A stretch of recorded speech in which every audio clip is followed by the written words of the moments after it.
Today we're speaking to Keith. He's built a 1.2 million electrical engineering business. He's got some huge cash flow challenges. In his own words, it's keeping him up at night. Have I got some solutions? Have I got some medicine to solve this conundrum that's keeping you up at night? If you're an entrepreneur and has ever faced that, strap yourselves in.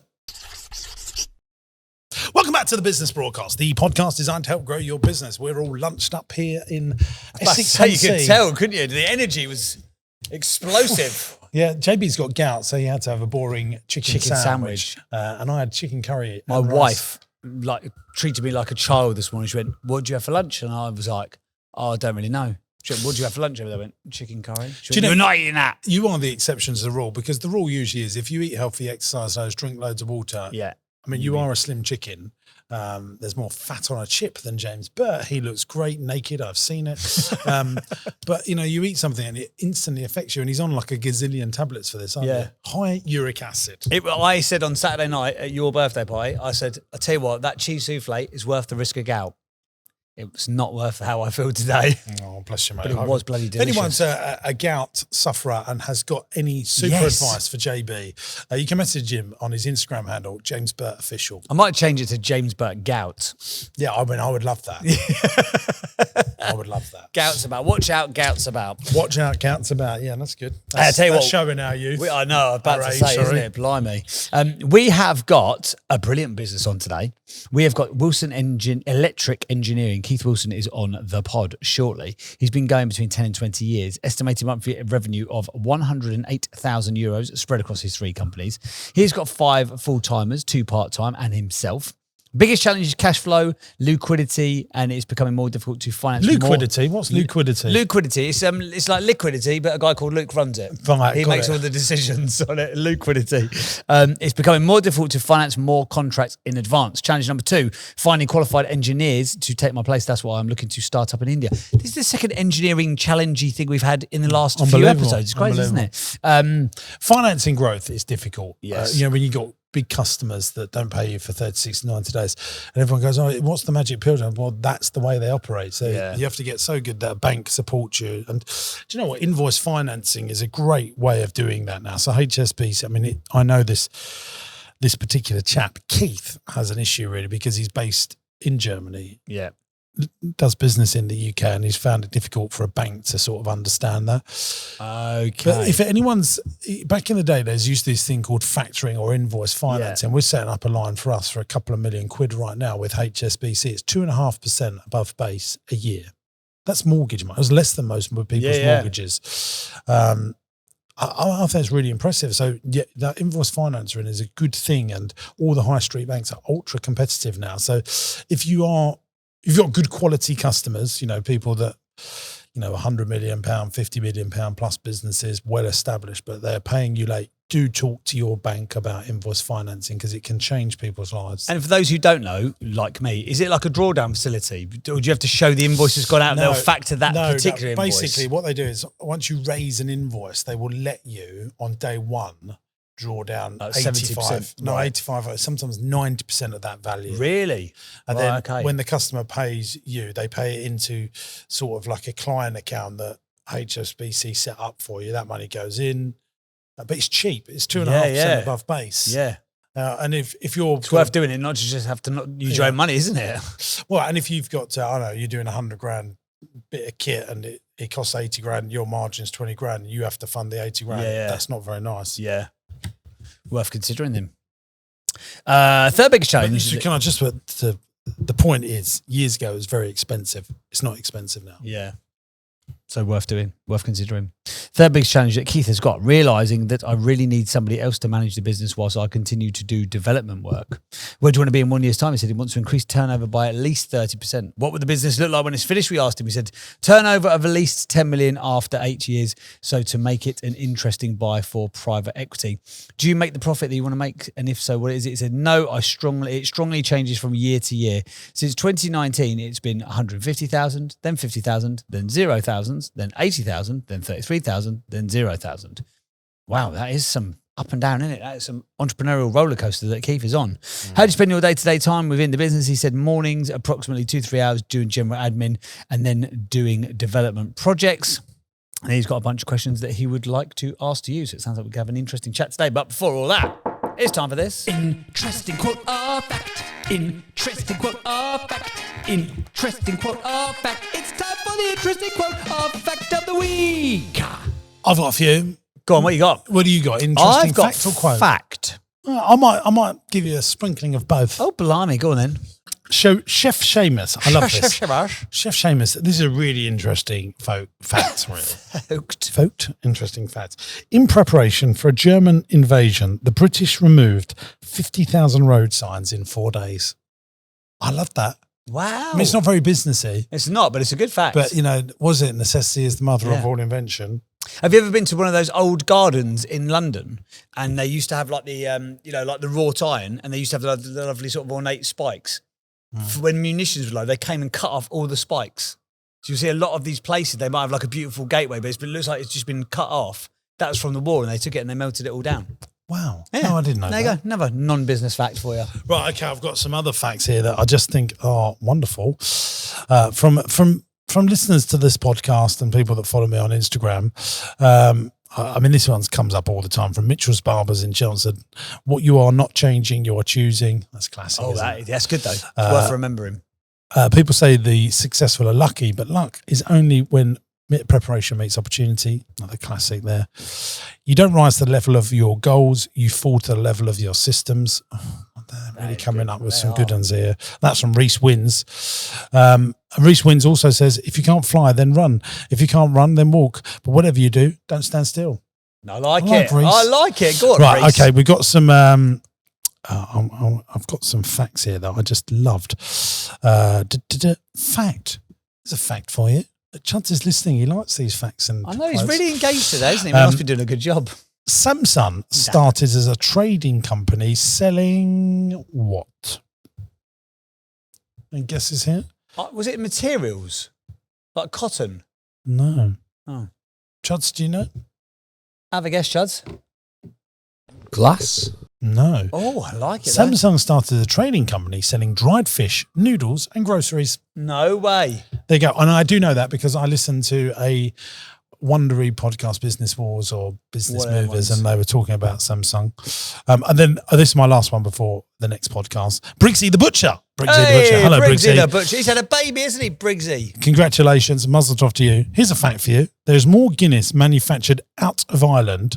I think I said, let me just what's the number one manufacturing and selling part of the world for Guinness?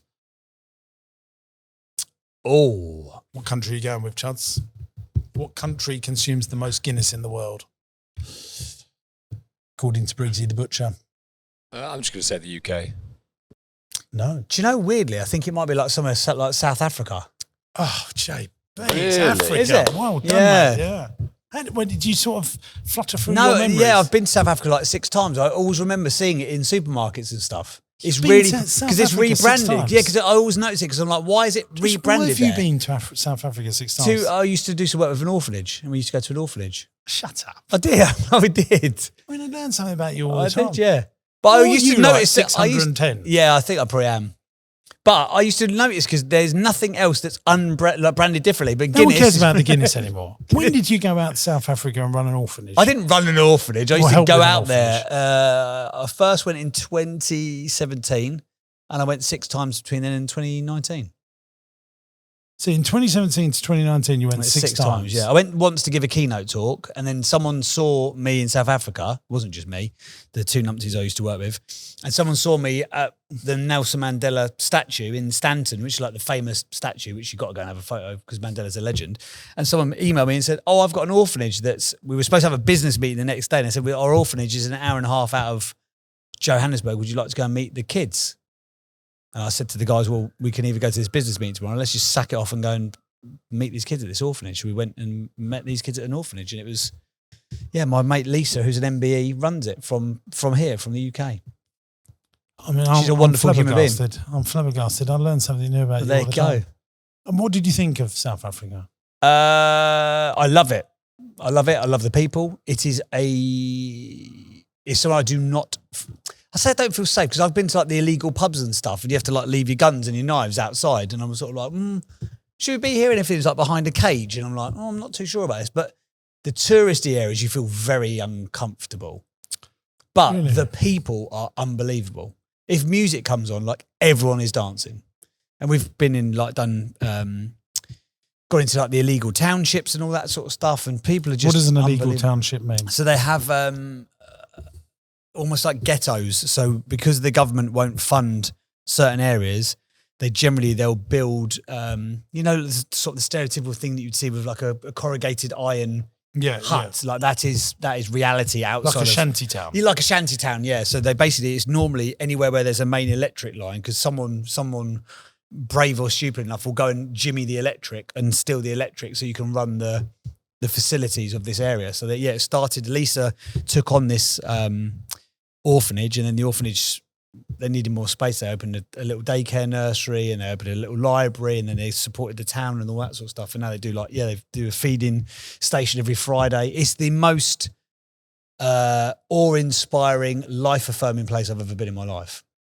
Well, there you go. Sensory overload. South Africa is a sensory overload. Quote of the week is JB's been to South Africa 6 times and built his own, the James orphanage. I did not do that. I just visited. I want to take no credit for what Lisa Ashton has done. Right, Keith, who is coming on the podcast, Yes. sent us this. Do you know what this is? I've got no idea. Okay, so we've got a letter in here that says James Sinclair. Open up the letter. Here we go. Just a quick one. Is James Burke going to do an interesting fact or quote? Oh, it's gone on too long now. Was that interesting, No. the Africa story? I don't know. No, come on, let's have it. Yeah, it was. Was that your interesting fact or quote? Yeah, that could be it. Yeah, No, come on, do it. I noticed in the King's Honours, the King's birthday honours list. Mate, you're really smashing out some detail. I've done some good stuff. I was thinking, do you know what got to me the other day? Do you know what really got to me? What got to you? And maybe she will see this podcast. But there's some very, very, like my pal Lisa, she got given an MBE by the Queen for services to charity. She runs a charity, looks after a bunch of kids. Amazing. So certain people do certain stuff. There's a guy that I met last week who's just been made a CBE, does amazing things for charity, raises tens of millions of quid every year. Tess Daly got an MBE for services to broadcast. Right. Tess Daly gets paid £250,000 a year for the BBC to do about 8 weeks worth of work. Oh, didn't you do a lovely dance? Oh, your pirouette, wasn't it emotive? Ah!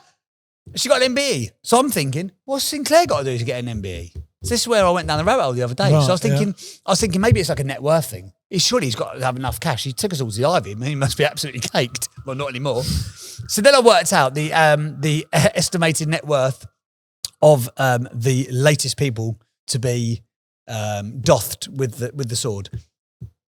You're scraping the bottom of the barrel. You've got a little bit of a way to go. So I worked out the latest one. Steve Lansdowne, CBE, co-founder of Hargreaves Lansdowne, was awarded this year a CBE for his awarded for business services. His net worth is 1.72 billion. Sir Terry Bramall, CBE, former chairman of Keepmoat, featured earlier, but he is relevant for business leaders. So he was not this year, but he got upgraded to a CBE. He's worth 429 million. Sir John Timpson, the Timpsons key guy, which I love that because they employ former felons, don't they? Yeah. He's just been knighted for business contributions, 400 million.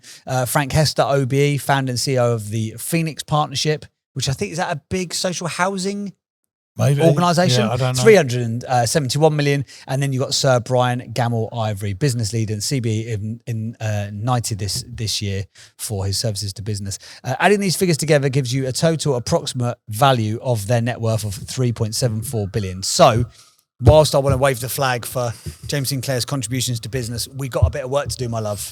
Yeah, I mean, I should be getting one for letting you on this podcast and putting up with your ridiculousness. But that was a good one. JB usually can't be bothered, but these have been very good for these last three. There you go. Just a quick one as well. David Beckham's now, sir. Oh, he is. Sir David Becks. But I think that is very justified.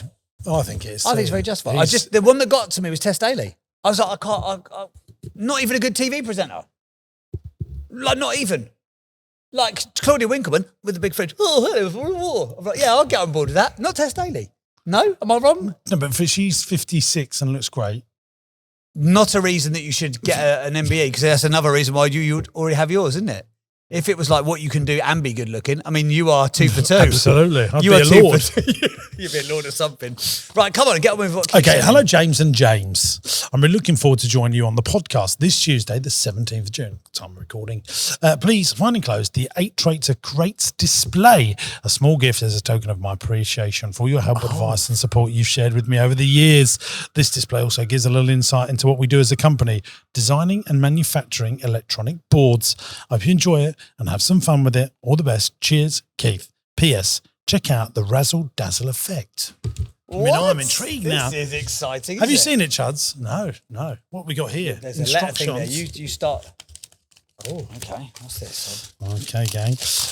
This is not a great listening Terrible experience. experience. but James it's Sinclair is a now much- opening a pink envelope. Oh, okay. It's a much better. Oh my God, I've got instructions. This is so cool. Oh, look at this, gang. So if you're It's got listening, Chuds' face on it it's a as well. circuit board. Oh, it has got Chuds' face on This it. is so good. It's got a sort of This is brilliant. shadow effect, if you like, of Traits of the Greats with Michael Chudley, James Sinclair and James Burt. It's got a power supply and it'll razzle dazzle when we press it into different modes. Oh, okay. Oh, this is amazing. I don't think we haven't got a power supply, have we? We've got a spare power supply. Yeah, I think we do. You know what There's a lot of gear here. There is a lot of gear. This is fantastic. Why has Jimmo just got a bottle of Corona in his bag? I've got that for a magic trick I'm working on. I'm not even joking. Really? Yeah. Okay. that's- Right, Chuds, we're gonna need that cable over here if we can. Yeah, that one there. Look at that thing. Oh wow, that's The 8 bright. Traits of the Greats. Press mode key. That's the power supply. This is the hot. Oh, it's the half symbol. Oh, we've got a half. Oh, look at this. It's interesting. So I think Keith makes these circuit boards and does stuff like this. This is very cool. Oh, look at that. The razzle dazzle mode. That's if you're listening, because more people listen than watch, it's a flashy thingy majiggy. It's a scoreboard. It's a flashing scoreboard for the 8 Traits of the Greats, which we will be doing later on when we're rating Keith. We'll have to give him an 8 now, aren't we? Yeah. So that's a 6. Oh, it's 8. Oh, look, yeah. That's a 5. Oh, I see. That's a 4. Right, we can Oh, work this is out. brilliant. That's a 3. Right, again, terrible listening That's a experience, 2. but for watching experience, we've Fine. turned it off. It's very distracting for now, but we're going to use it later with Keith live on Brilliant. the pod, yes? Tell us about Keith's business, JB. He makes that. Yeah, brilliant. That's all we need to know. So yeah, as mentioned, he's doing 108,000 euros spread across 3 companies. He's got some challenges with cash flow and liquidity. Trying to find qualified engineers is a big challenge. And realising that he needs somebody else to come in and manage the business. That's where we had got to with it. Shall we just get him on the show? Hey gang, James here. Great news. Business Masterclass is coming back to London. This is my ultimate 2-day event that will grow the profitability and size of your business so that you can have a commercially profitable enterprise that works without you in it. I've run this event before. People absolutely love it. We get rave reviews and I'd love for you to come along. Imagine 400 business owners in a room serious about growing their business. Imagine the connections you can make. I'll be on stage teaching you all the stuff that I've learned over the last 20 years in 2 days to seriously scale your business up. If you want to find out how to buy companies, raise finance, get customers, and make your teams as profitable as possible, then this is the event for you. Look, it comes with my 100% money back guarantee. You come along to this event, and if at the end of day 1 you go, do you know what? I haven't got 10 times value out of what I've paid for this. I'll just give you your money back. And there's no sleazy sales on the day. It's just me delivering all the stuff that I know about growing businesses. And I can't wait to meet you. I'll be there. We'll have a little chat with the other 400 people in the room. It's big enough, but intimate enough to really learn the stuff that I know that scales businesses. So get your tickets now before the price goes up. And I'll see you at Business Masterclass to grow your business. Yeah, let's get I think we should. Keith, welcome to the podcast. How are you, sir? Hello, James and James. Hello, Hi. mate. Thank you for the gift. That is brilliant. I'm glad you liked it. I was racking my head thinking of what to do, what to send you guys. So just for anyone who's, just to give a bit of context as well, and just to give a bit of support to Keith, Keith is a little bit worried in case his accent's hard to understand. He's from Manchester originally, but he has decamped to Germany for 30 years. So he's like, I'm a bit worried that I'm going to forget the words in English because he now speaks so much German. So if he struggles with the occasional word, or if he goes into German, we will have translated subtitles on for people to understand. Keith, do you think in German or think in English? Both. But I remember the first time when I started to dream in German. I remember that really vividly. You know, I couldn't really speak good German back then, but you know, dreaming that just changed everything. You know, dreaming in German. So I think, I've got to pop to Lidl if you have a Lidl out there. I think I must pop to the Lidl, or do you? Yeah, or Wow. I must pop to Lidl. Yeah, how do you do it? What do you mean? In your head? Do you know when you talk to yourself in your head? I think it depends where I am. If I'm in Germany, I'll be thinking German. Wow. Because that's you know, when I'm at home, we're always speaking German. We're in the factory, it's always German. So it depends where I am. If I'm in England, you know, and my colleagues, surrounded by my colleagues, automatically I just switch mode. But sometimes when I'm speaking to them, they'll look at me like really odd and say, "You just spoke German." So sometimes I'll start off in English and I'll finish off, you know, the last word will be a German word. You know, it's really weird sometimes. I'd love to know a language that well. I think that's a real skill there. And you are actually using both languages all the time, though, when you're talking to UK people and stuff. Yeah, that's true. And I bought a company in 2018. That's the Acid Instruments Engineering. I bought it because I was missing England and I was like losing my English. So I wanted to be in the UK more often. So I was thinking, what could I do? What could I do? And I came up with, well, why not buy a business? And it gave me the excuse now to be in the UK more often instead of just like twice a year. I may fairly frequently, you know, like 2-3 days every month or so. Oh, okay. So you're keeping up the German and the English simultaneously. So tell us about the company then. So we've got Wilson Electric Engineering, but it's 3 companies. So tell us about the 3 companies and how you got to create them or buy them. Yeah, I first started 2004, and that was just offering design and development work as a freelancer. And during that, after a few years, my customers kept asking me if I could actually make it and build it. Because part of my work is that when I've designed and developed something, I need to put it into operation. So I need like a prototype on my desk. And they always ask me whether I could, you know, build it. And I thought, oh no, you know, it's too complicated. I've not really got an idea how to do it. But after a while, I did start thinking about it. And 2010, you know, I found out, you know, okay, we need machines. Obviously, we need more workers. And that's where I started then Wilson Electronic Engineering, not Electric Engineering, James. Oh, sorry, you're right. Engineering, or Wen GmbH. GmbH is the German limited. So we call it Wen GmbH. And that was since 2010. So we've been offering that now for 14, 15 years as a manufacturing business. So I've kept my freelancing going on. That's the Ingenieurbüro Wilson in German, or Engineering Office Wilson. So I've kept that going, and we're manufacturing now the products as a service provider. I think in the UK we call it like contract manufacturing. Yeah. So we're doing like boards, cables, enclosures, and assembly of the boards. And the board what you've got now with the 8 traits of the greats, that's what we manufactured as well. You know, I've got my team, the production team. I've done the design and sent the production data to the, you know, to the guys at Wing, and they assembled it. I was going to do a video for you guys to show you how it's being manufactured, but I just don't have any time.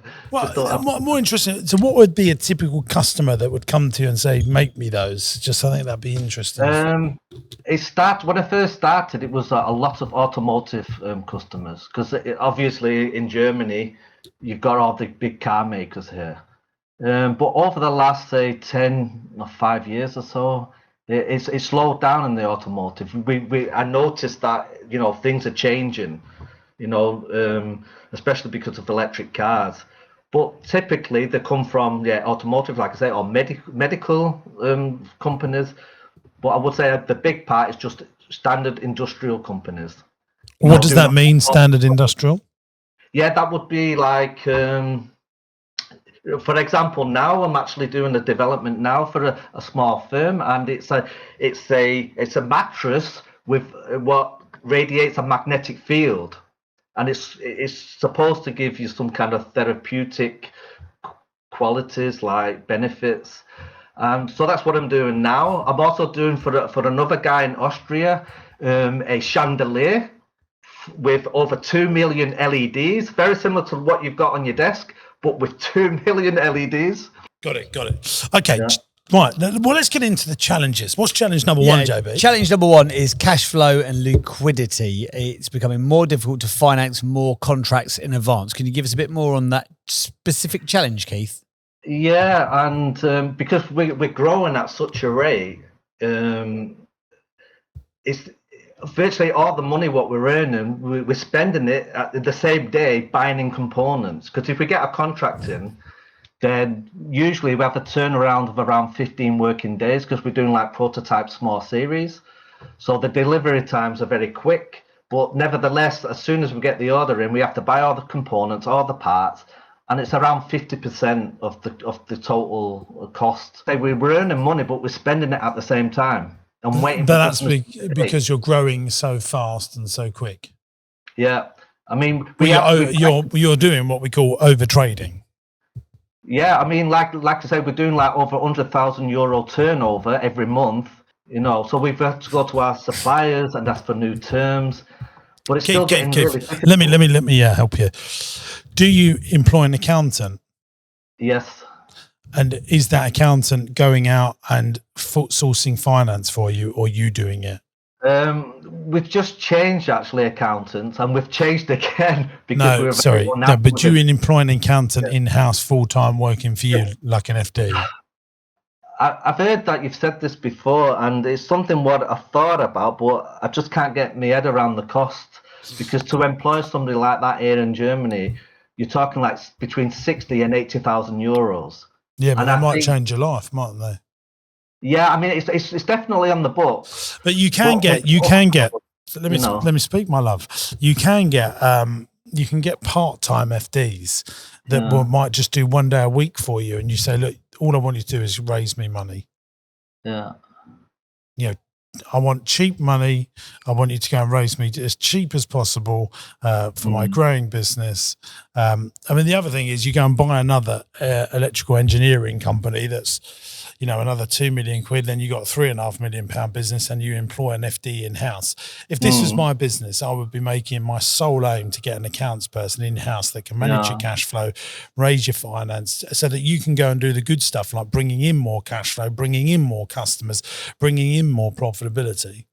Because it sounds like, to me, really, you played the role of FD, MD, operations director, you know, chimney top sweeper, and bloody cup of tea maker. Yeah, I mean, it's right. I mean, I'm really at a crossroads, you know, and I realize that, you know, I have to step out, you know, like work on the firm, not in the firm. Look, it might take you 6 months, a year to find someone good. So, you know, get going on it. Yeah, yeah.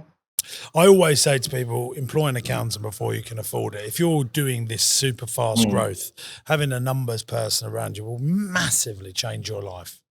Yeah. Yeah, I agree. There might not need to be a 70, 80 grand a year person in the first place. It might be a financial controller person. Yeah, yeah. But you need someone that will really take that off of you, because there are solutions out there. I know, you know, Germany's a bigger economy than the UK. I know that they will have solutions in the German economy to help you. Yeah. I mean, we've just changed accountant now because we were unhappy with the. No, I'm not talking about the firm of accountants you use. I'm talking about your in-house capability. Yeah, I realize. Yeah. What's number 2, JB? Number 2 is finding qualified engineers to take my place. That's why I'm looking to start up in India. Tell us more about that, Keith. Yeah, it's I was on holiday in Dubai a few years ago, and I was just like interested in like how did they do business over there, and I think that maybe solve the problem. What I'm having the problem is finding qualified engineers.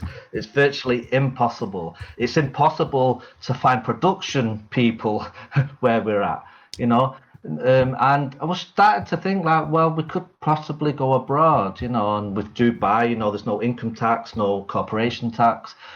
And I just was thinking, and then India just came up. And I've been there now like twice. I've been to Bangalore and to Chennai, had a look round, and I can see we can do business there. And they've just got so many engineers. I mean, Keith, can I tell you what I would do?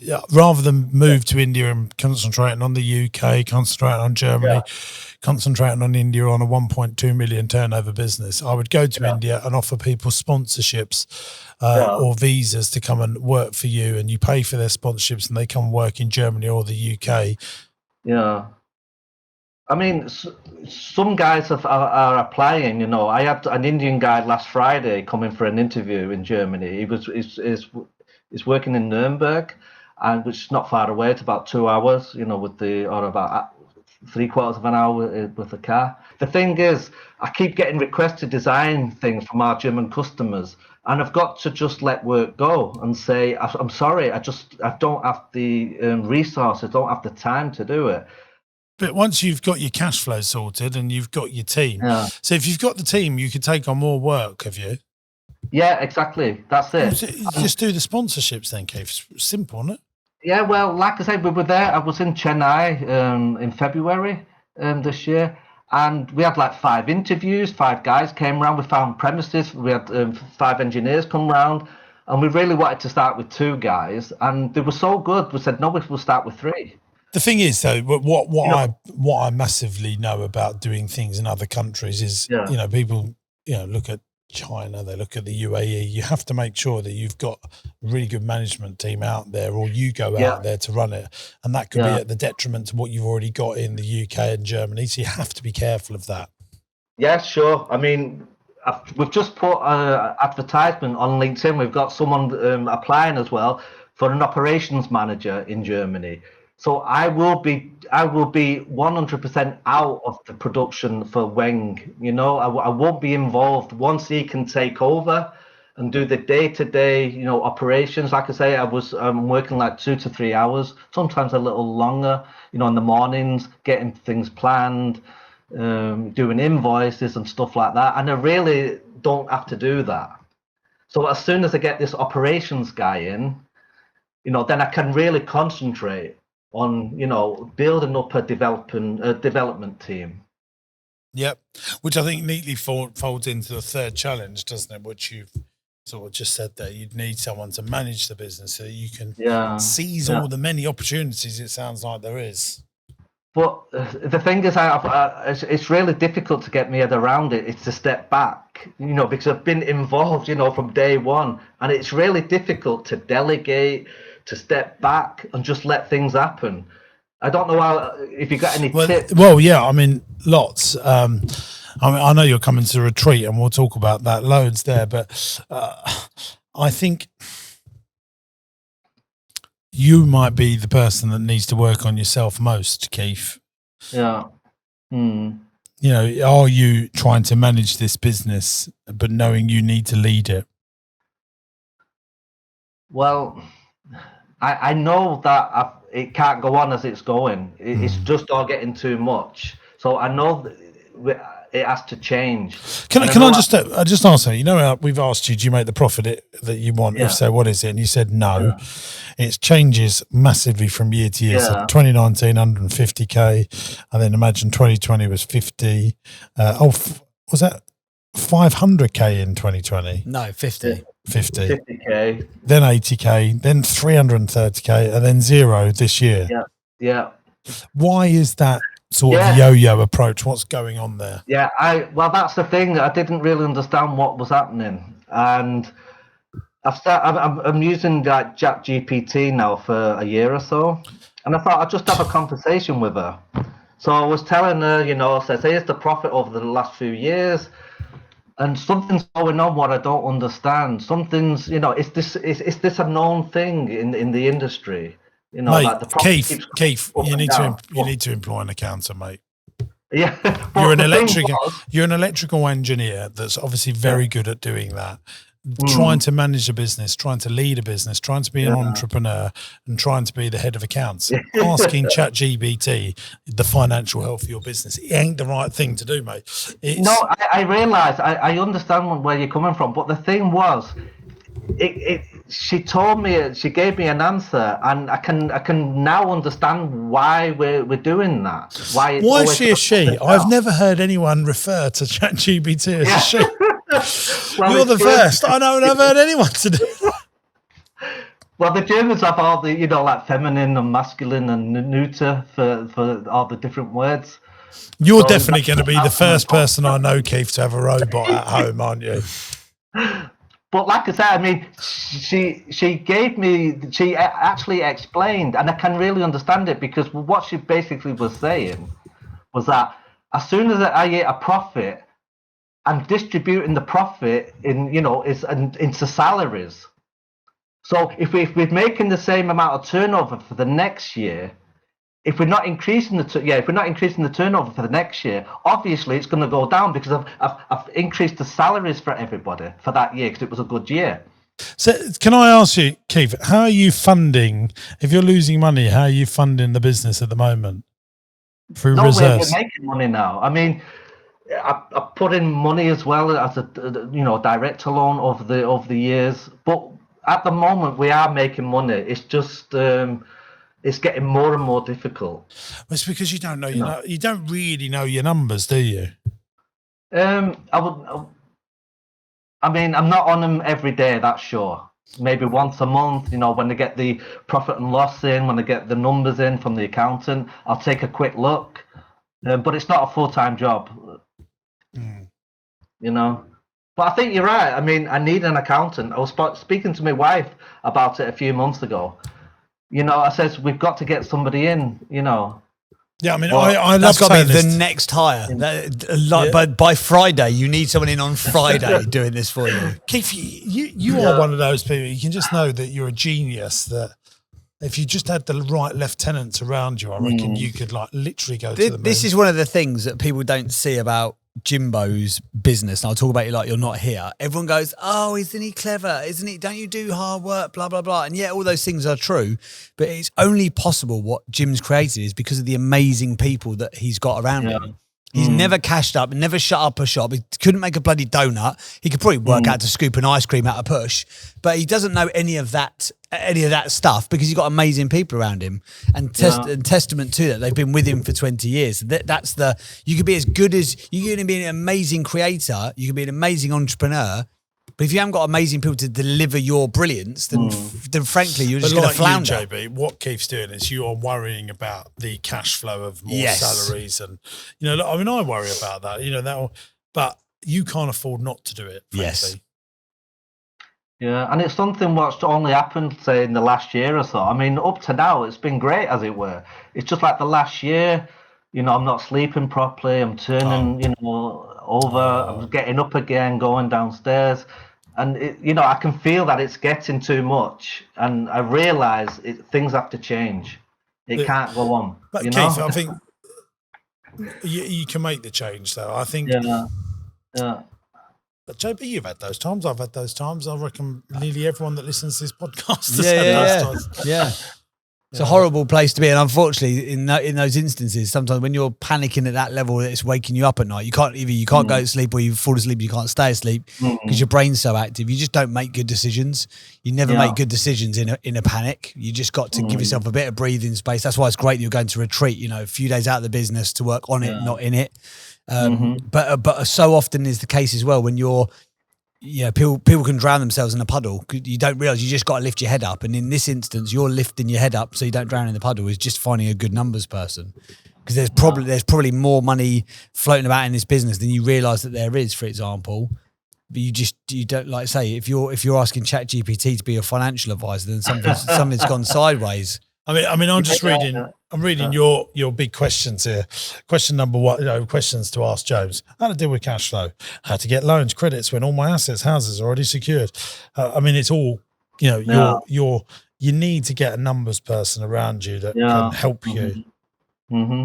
Before India, before all that stuff, like just get and that's another thing that I say, another sort of trait of people who come onto this podcast. If something's not working well, then they'll pick up and do it slightly differently or somewhere different, but the solution is not, you wouldn't be looking at India if Germany was so successful and so busy that it took up all of your time and focus. You're looking for answers when actually the better thing to be doing is to look at the right question to ask yourself, which is, how do I get this thing right?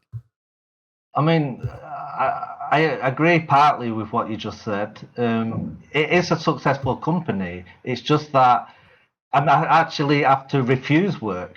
That's my problem. I'm refusing work because we've not got the resources.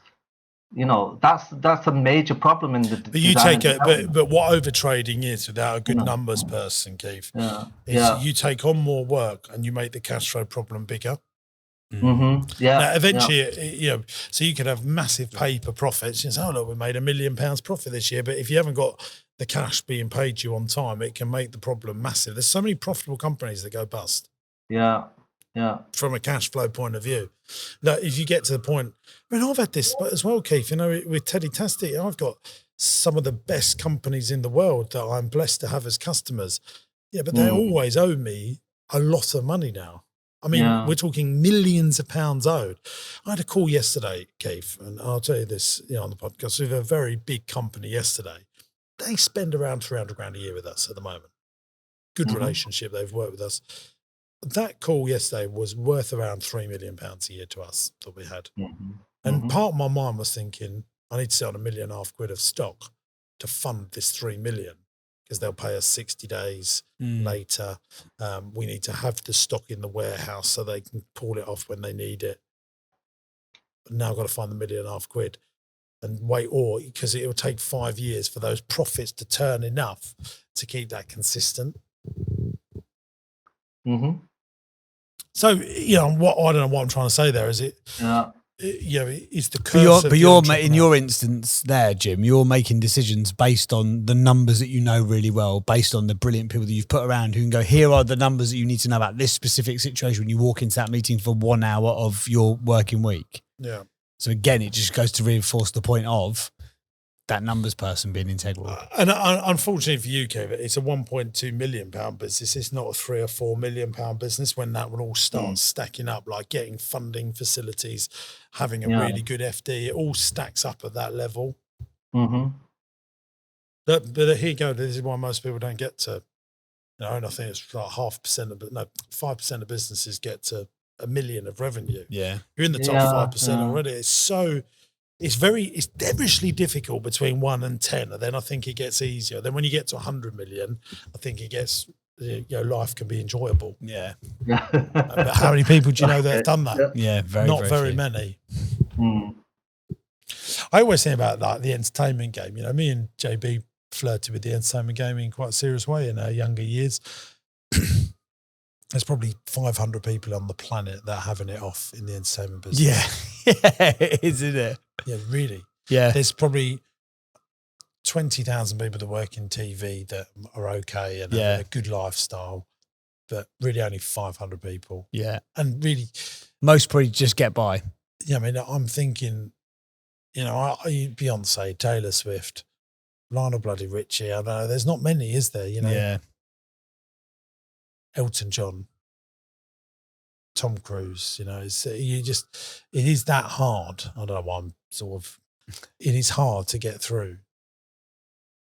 But harder if you don't know your numbers. Harder if you don't know your numbers. And that'll give you your sleep back as well. If you know the situation as it actually is, rather than asking ChatGPT for where you're at, that will just give you even the clarity, because the first step towards any improvement is a level of self-awareness or awareness of the situation. If you're going into it blind, then it's a double panic mode, isn't it? Because you don't know what you don't know.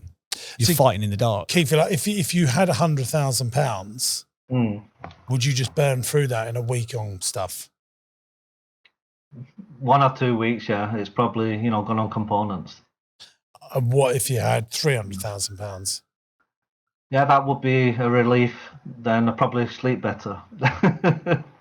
You know. But what would you do with that £300,000? 100,000 goes on components. What happens to the other 200,000? Yeah, like I say, we're gonna get more workers in. So you would go back into trying to grow it as fast as possible. You wouldn't consolidate. That's not in your DNA. Oh no, we want to expand. I mean, we've got a lot of ideas, you know, with express service and things like that. That's the thing. This is if you've given the gift of the 300K, you will put it to work. It'll be gone in 3 months, wouldn't it?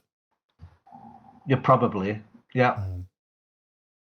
So you really probably do. buy another company. I mean, we bought a few companies over the last few years. You know, I'm still looking. You know, to see if anything's available. But it's just like financing it as well. That's what another question. What I wanted to ask you, James, was like. At the moment, I can only imagine doing something like that on vendor financing.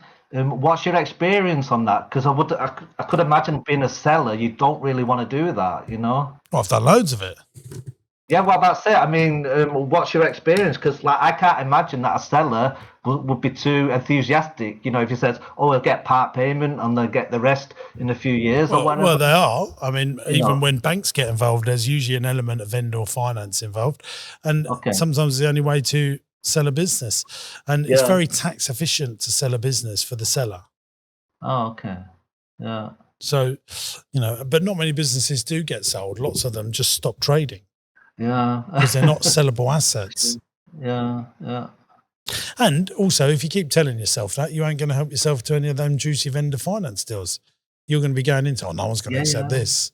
If you go in there and say, look, the only way this can be done to have a mega outcome for both of us is this scenario. Yeah, because like I say, I'm having problem getting credit now because all my assets, as it were, are already being used. And in Germany, there's no like kind of what do you call it, personal.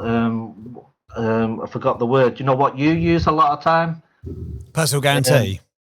Personal guarantee. That's it. Because I was looking as well about that in Germany, and the banks don't want to do that at all. Personal guarantee kind of thing. You know, so the only thing what's left for me is really like through vendor finance. You know. Well, look, the better you become, the more those deals happen, and they happen way more than you know.